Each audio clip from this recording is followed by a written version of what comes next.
Assalamualaikum dan salam sejahtera. Kita bertemu kembali dalam edisi MG 2 Oktober 2020. Kita ke berita utama.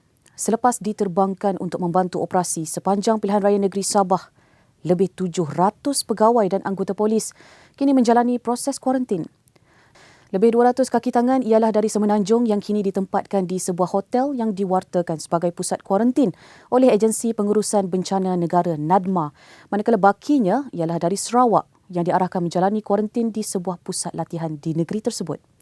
Pengarah Pengurusan Bukit Aman, Datuk Ramli Din berkata, bantuan tenaga telah dihantar ke Sabah secara berperingkat sebelum hari penamaan calon iaitu pada 12 September lalu. Namun, jumlah pegawai dan anggota yang perlu dihantar semakin meningkat menjelang hari pengundian kerana lebih ramai anggota sedia ada di sana perlu dikuarantin. Ditanya kesediaan PDRM jika kerajaan mahu melaksanakan kembali Perintah Kawalan Pergerakan PKP, ekoran peningkatan kes positif COVID-19 selepas PRN Sabah. Datuk Ramli berkata mereka tidak mempunyai kesukaran kerana sudah berpengalaman daripada PKP sebelum ini. PRN itu hari ini termasuklah bantuan-bantuan yang kita bawa daripada Sarawak, ya, yang paling dekat daripada Sarawak, yang mana itu pun di akhir-akhir dah masa nak suntuk dekat PRN tu, dan didapati ramai anggota-anggota pegawai di Sabah yang terpaksa dikuarantin. Jadi bantuan semua manusia harus diterbangkan segera ke Sabah. Jadi yang paling dekat ialah di Sarawak, dan kita telah mengaturkan supaya anggota-anggota bantuan-bantuan dah sampai ke Sabah. Lebih kurang 500 orang diterbangkan sehari sebelum PRN ini diadakan. Seterusnya kita ke laporan COVID-19. Kementerian Kesihatan Malaysia melaporkan kes positif COVID-19 hari ini mencatatkan kes harian tertinggi setakat ini dengan angka membimbangkan 287 kes dengan semuanya melibatkan penularan tempatan. Terdapat juga pertambahan 2 kluster baru dikenal pasti iaitu di Selangor, kluster Sri Anggrik, Hulu Selangor dan Sri Setia di Gombak. Ketua Pengarah Kesihatan Tan Sri Dr. Nur Hisham Abdullah memaklumkan sebanyak 20 kes positif hari ini mempunyai sejarah perjalanan ke Sabah.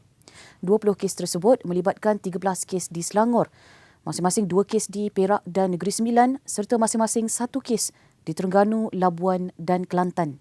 Ini menjadikan jumlah keseluruhan kes positif pulang dari Sabah bagi tempoh 20 September sehingga semalam adalah sebanyak 138 orang. Setelah dijatuhkan hukuman penjara 8 bulan atas tuduhan penyalahgunaan dadah di sebuah hotel terkemuka tahun lepas, anak bekas Menteri Pertahanan Muhammad Sabu, Ahmad Saiful Islam Muhammad memfailkan rayuan untuk mengetepikan sabitan dan hukuman itu.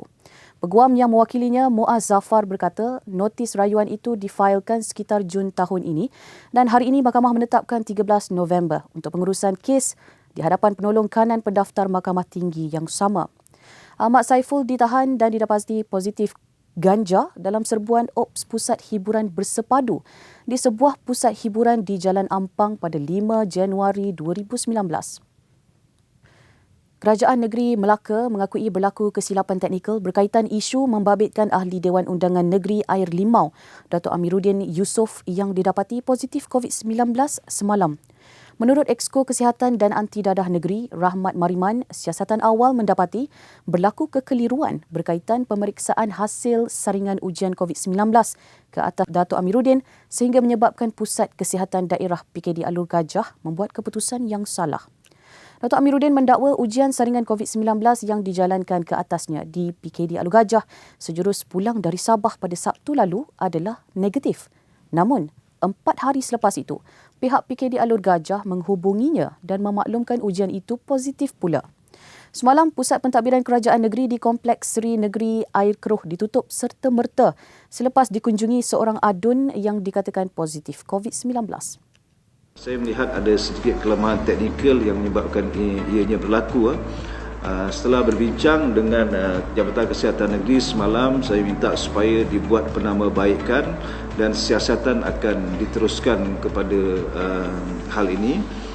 Jika disebabkan oleh faktor staf ataupun petugas, tindakan tetap akan dikenakan kepada yang terlibat. Seterusnya kita ke berita politik. PKR mengemukakan saman dan menuntut pembayaran 10 juta ringgit kepada parti terhadap Menteri Perumahan dan Kerajaan Tempatan Zuraida Kamaruddin. PKR memfailkan writ saman dan pernyataan tuntutan pada 28 September lalu melalui Setiausaha Agongnya Datuk Seri Saifuddin Nasution Ismail selaku plaintiff. PKR dalam pernyataan tuntutannya berkata Zuraida menandatangani bond di mana beliau mengikat dirinya untuk membayar kepada parti sejumlah 10 juta ringgit pada 25 April 2018 jika berlakunya salah satu perkara, antaranya jika beliau meletak jawatan sebagai anggota parti. Selain itu, Datuk Seri Saifuddin mendakwa Zuraida telah menikmati faedah selepas dipilih sebagai calon PKR yang memenangi kerusi Parlimen Ampang dan ia tidak adil untuk dia terus mengekalkan faedah itu tanpa membayar pampasan bagi penggunaan jenama dan tanda parti. Presiden PAS Datuk Seri Abdul Hadi Awang berkata beliau akan mengadakan perjumpaan dengan rakan pimpinan UMNO untuk meminta supaya diaturkan majlis ulang tahun sambutan Piagam Muafakat Nasional.